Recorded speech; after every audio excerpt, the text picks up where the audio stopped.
Yani dile yönelik cerrahi müdahaleler de var ama çok zor müdahaleler bunlar. Gerek var mı? Gerek yok. O yüzden cerrahi dışı tedavilere kayıyoruz böyle durumlarda.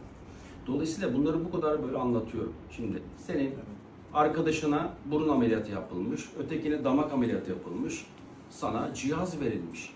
Çünkü bize böyle onlarca mesaj geliyor. Hocam şimdi her hasta kendine özgü. Şimdi sizin body mass indeksinize bakıp orta ağır uyku apnesi diyebilmek çok zor aslında. İnanılmaz fiziği iyi hastamız. Ama buna rağmen dil yapısı ve dil kökü sorunlu. Bu yüzden sizin tedavi protokolünüzde altın standart önce uyku testi. Çok önemli.